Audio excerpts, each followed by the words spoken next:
Hello, I'm Debbie Olson, and I'm really excited to be participating in Paper Tray Inc.'s 10th anniversary Stamp-a-Faire. I thought I would begin by showing you how I stitched up my little felt cookies.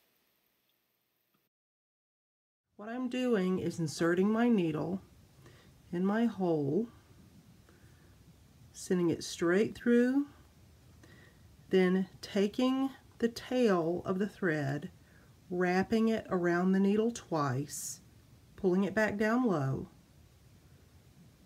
and then pulling it on through. Okay, that gives me a little knot. I just take time to tug that knot up because I want that decorative stitch to ride right up at the top of my little wafer. Okay, let's do that again. Needle through the back, needle on through the front, wrap twice after I get it in my hand. There we go. And pull taut, checking it to make sure it's in the right place. It is. Okay. Another knot done.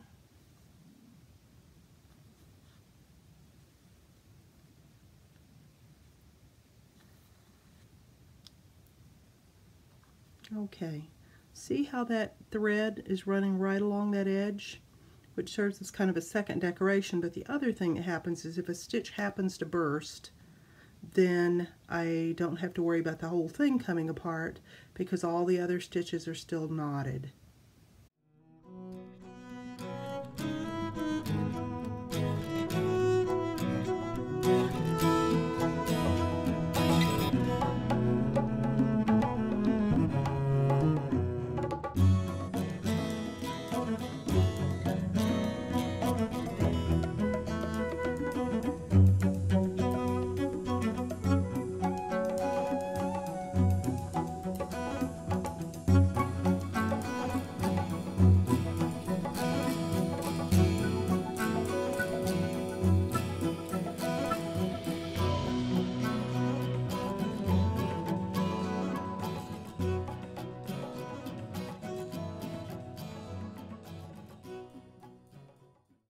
Here's my little sugar cookie back and front. This one's finished.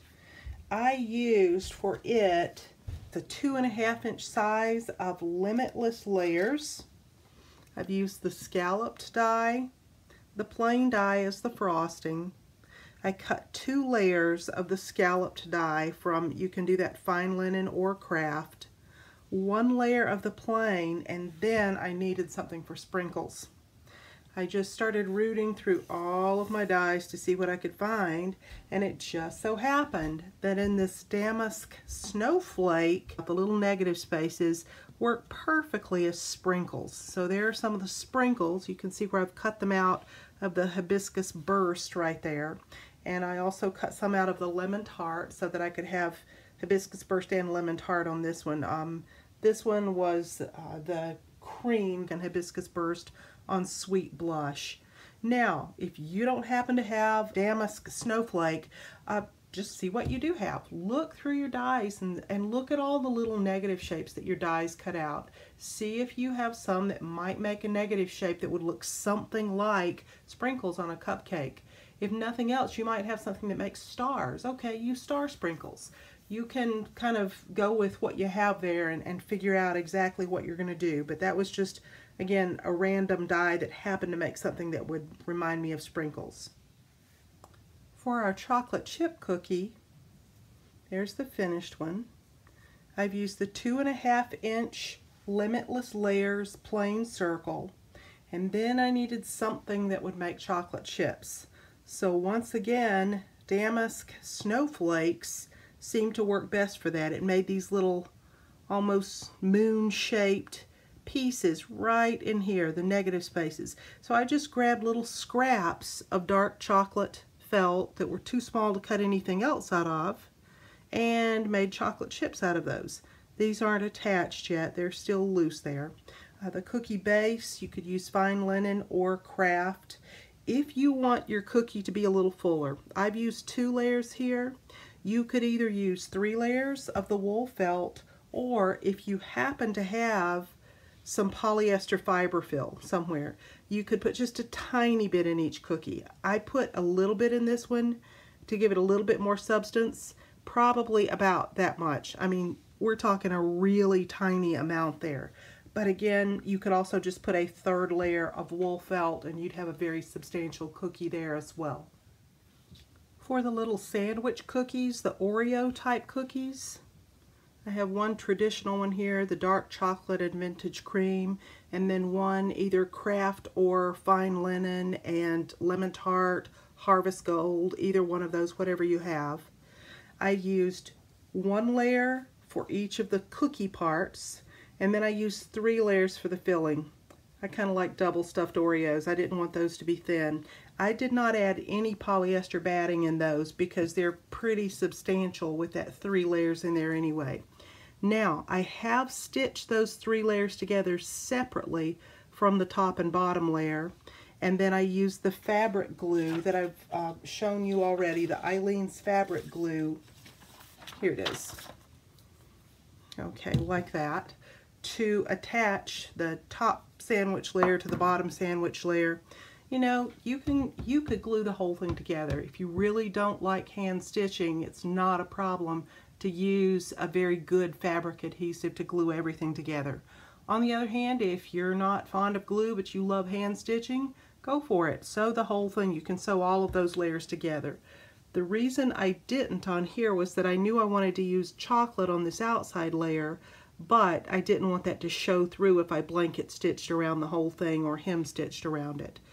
So that's why I did it the way I did it.